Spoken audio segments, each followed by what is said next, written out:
China के एक सपने को लेकर अमेरिका की रक्षा मंत्रालय पेंटागन ने बड़ा खुलासा किया है। अमेरिकी खुफिया रिपोर्ट ने ऐसा दावा किया है जिसमें हैरानी, डर और चेतावनी तीनों है। 2049 तक ग्रेटर चाइना बनाने का लक्ष्य रखा गया है। चीन का ऐसा सपना है। चीन के दावों का अब भारत पर क्या असर पड़ेगा, क्या कहती है रिपोर्ट और किन 4 देशों पर आर्मी बेस बनाना चाहता है चीन, आज समझेंगे इसे। वहीं दूसरी तरफ क्या असम को मणिपुर बनाने की तैयारी चल रही है? आखिर मणिपुर के अंदाज में क्यों भड़काई जा रही है हिंसा असम में? क्या इसमें किसी दूसरे देश का हाथ है या फिर सिविल वॉर का ये नया तरीका धीरे धीरे पूर्वी उत्तर राज्यों में फैलाया जा रहा है? आखिर असम हिंसा की इनसाइड स्टोरी क्या है, इसे भी समझेंगे। और इसके अलावा नितिन गडकरी ने आज कांग्रेस को आईना दिखाने का काम किया है। उन्होंने कहा है सेकुलर शब्द की गलत व्याख्या की गई है, जो आज तक देश में हिंदू मुस्लिम समस्या की बड़ी वजह बनी हुई है। उनका कहना है कि आज़ादी के बाद कांग्रेस ने इसे अपने फायदे के लिए इस्तेमाल किया। सेकुलर की आड़ में राइट विंग को टारगेट किया जाता है। तो और क्या क्या कहा गडकरी ने और कांग्रेस ने इसका किस तरह से जवाब दिया, इसके मायने क्या हैं, कांग्रेस का रिएक्शन क्या है, एक नज़र इस पर भी होगी आज के शो में। नमस्कार, खबर प्रधान शो देख रहे हैं आप और मैं हूं संगीता श्रीवास्तव।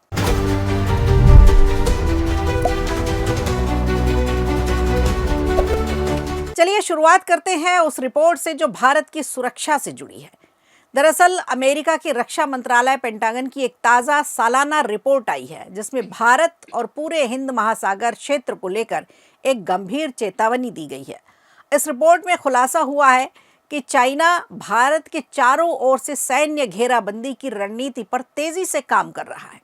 पेंटागन की रिपोर्ट के मुताबिक चाइना पाकिस्तान के ग्वादर में नेवल बेस बनाने के बाद अब बांग्लादेश में भी सैन्य ठिकाना बनाने पर विचार कर रहा है। दरअसल इसे लेकर अलग अलग थ्योरी भी दी जा रही है।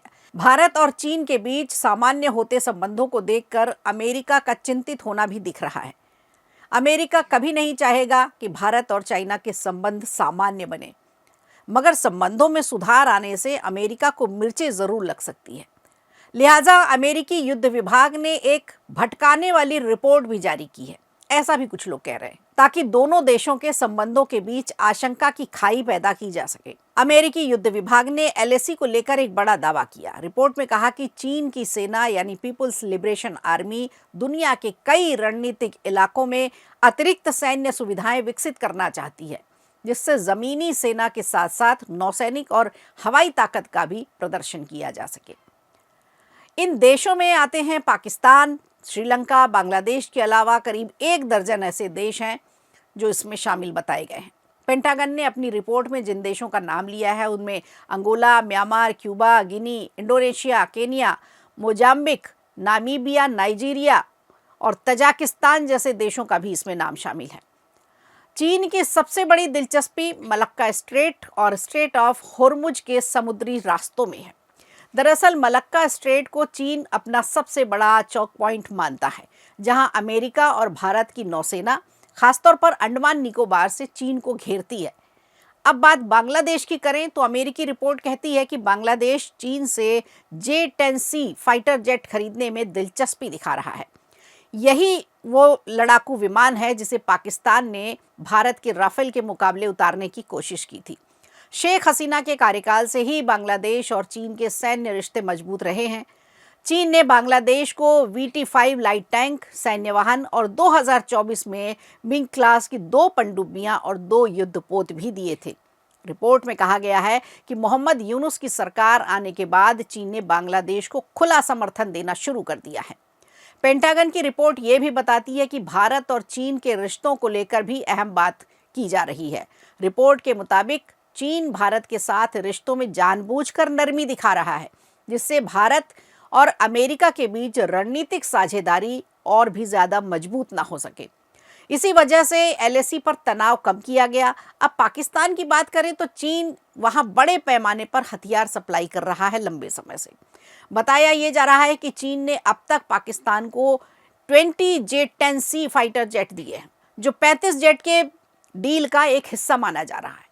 चीन और पाकिस्तान मिलकर JF-17 फाइटर जेट पहले ही बना चुके हैं।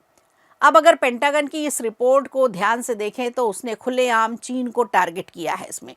और भारत को दी है चेतावनी। लेकिन गौर करने वाली बात यह भी है कि हम अमेरिकी रिपोर्ट पर कैसे और क्यों भरोसा करें। सोचिए, अमेरिकी राष्ट्रपति एक नहीं बल्कि कई बार मुल्ला मुनीर को अपने देश में बुलाते हैं, बाकायदा डिनर कराते हैं और ऑपरेशन सिंदूर का क्रेडिट लेने की कोशिश करते हैं। हालांकि अमेरिका की बात को पूरी तरह से नज़रअंदाज भी नहीं किया जा सकता, क्योंकि चीन का इतिहास भी हमेशा से पीठ पर वार करने का रहा है। अब इस रिपोर्ट पर भारत की क्या प्रतिक्रिया होगी, इस एक्शन का क्या रिएक्शन होगा, ये देखने वाली बात होगी।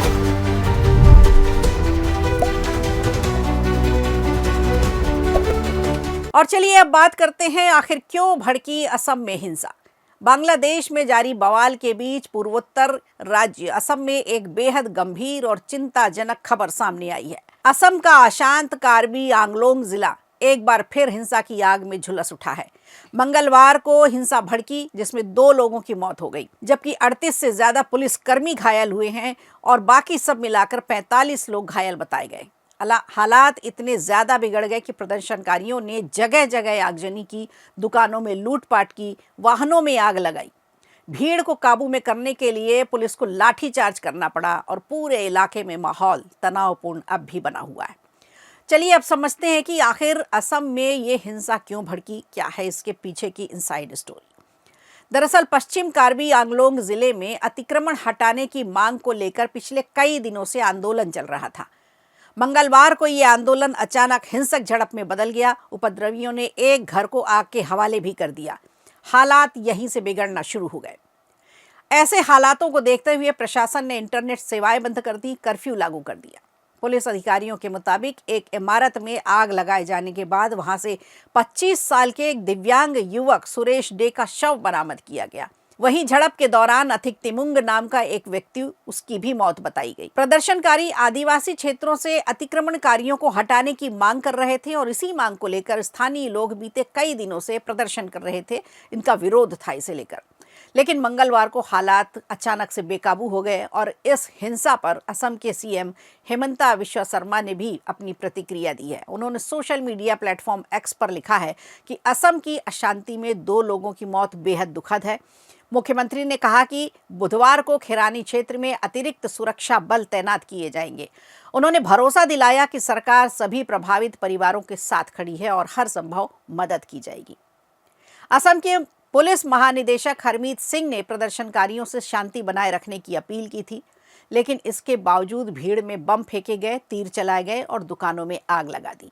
हिंसा में आईपीएस अधिकारियों समेत 38 पुलिसकर्मी घायल हुए। आप सोचिए कि हिंसा कितनी विकराल रही होगी। डीजीपी ने चेतावनी दी कि अगर कानून हाथ में लिया तो पुलिस को सख्त कार्रवाई करनी पड़ेगी। आपको बता दें, पिछले 15 दिनों से भूख हड़ताल चल रही थी। सरकार की ओर से त्रिपक्षीय वार्ता का आश्वासन मिला। इसके बाद भूख हड़ताल तो खत्म हो गई, लेकिन जमीनी स्तर पर असंतोष हिंसा में बदल गया। फिलहाल पश्चिम कार्बी आंगलोंग में स्थिति तनावपूर्ण बनी हुई है। अतिरिक्त बलों की तैनाती यहां की गई है, लेकिन सबसे बड़ा सवाल ये है कि क्या बातचीत से हालात संभल जाएंगे या असम एक बार फिर एक लंबे अशांत दौर की तरफ बढ़ता जा रहा है। गौर करने वाली बात यह भी है कि जब देश में पहले ही बांग्लादेश और अवैध रोहिंग्याओं को लेकर इतना बवाल मच रहा है और अचानक से असम में हिंसा का भड़क जाना कहीं ना कहीं किसी बड़ी साजिश की तरफ इशारा भी करता है, क्योंकि ऐसा देखा गया है कि जब भी विदेशी ताकतें किसी भी देश में उपद्रव मचाती हैं तो उनका पैटर्न भी ऐसा ही होता है। पहले पड़ोसी देश में आग लगा दो और फिर बाद में देश के अंदर सिविल वार लगा दो। तो असम के हिंसा की इनसाइड स्टोरी क्या है ये तो समझ में आती है, लेकिन अब ये बवाल कैसे थमेगा और कैसे रुकेगी यहाँ की हिंसा, कैसे हालात सामान्य होंगे, ये देखने वाली बात होगी।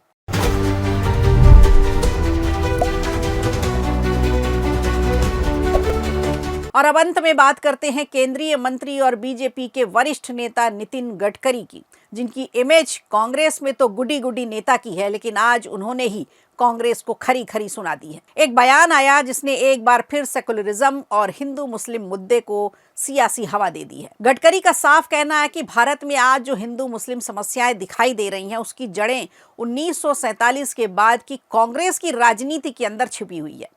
दरअसल मंगलवार को एक कार्यक्रम के दौरान नितिन गडकरी ने कहा कि कांग्रेस ने वोट बैंक पॉलिटिक्स के चलते सेकुलर शब्द के मायने ही बदल दिए, उसकी व्याख्या गलत की है। उनका कहना है कि अंग्रेजी के शब्द सेकुलर का अर्थ धर्मनिरपेक्ष नहीं बल्कि सर्वधर्म समभाव होता है, यानी सबका साथ, न्याय और किसी का तुष्टीकरण नहीं। गडकरी ने कहा कि 1947 के बाद जब कांग्रेस को देश पर शासन का अवसर मिला, मौका मिला, तो उसने अपनी सोच के हिसाब से कुछ ऐसे बीज बो दिए जिसका असर आज देश झेल रहा है। इस दौरान नितिन गडकरी ने पूर्व प्रधानमंत्री इंदिरा गांधी और राजीव गांधी के अंतिम संस्कार का उदाहरण भी दिया। उन्होंने सवाल उठाया कि अगर भारत की राजनीति वास्तव में धर्मनिरपेक्ष है तो मंत्रोपचार के साथ अंतिम संस्कार के लिए ब्राह्मण को क्यों बुलाया गया। गडकरी ने कहा कि अतीत की गलतियों से सबक लेना जरूरी है जिससे भविष्य में उन्हें दोहराया ना जा सके। अब गडकरी के इस बयान ने एक लंबी बहस जरूर छेड़ दी है और इसमें बीजेपी और कांग्रेस अब आमने सामने आ गई है। कांग्रेस के कई नेता हैं जिन्होंने इसे लेकर के अपने अपने बयान दिए हैं। किसी का कहना है कि ये तुष्टीकरण की राजनीति केवल बीजेपी की तरफ से होती है, कांग्रेस नहीं करती। बीजेपी के नेता हैं वो तुष्टीकरण की राजनीति का आरोप लगा रहे हैं। तो इन्होंने ये भी बोला हुआ है कांग्रेस के नेताओं ने कि बीजेपी ने 1947 के युद्ध में कहाँ हिस्सा लिया था, कहाँ ये थे उस समय बीजेपी। तो ये एक ऐसा शब्द है सेकुलर की, इस पर हमेशा बहस होती है और जब भी बहस होती है नतीजा कुछ नहीं निकलता। गडकरी के मुताबिक अब सेकुलर शब्द का मतलब ही अलग है। उन्होंने जो परिभाषा दे दी है वो एकदम ही अलग है। अब देखना ये होगा कि कांग्रेस की इस पर अब और क्या प्रतिक्रिया आती है, कांग्रेस आला कमान की इस पर क्या प्रतिक्रिया आती है। आपको क्या लगता है, अभी तक जो हम सेकुलरिज्म को समझते थे वो सही है या जो आज गडकरी ने व्याख्या की है वो सही है? तो आज के लिए खबर प्रधान में इतना ही। अब दीजिए इजाजत, नमस्कार। वीडियो अच्छा लगा हो तो लाइक कीजिए, शेयर कीजिए और कमेंट बॉक्स में हमें ज़रूर बताइए।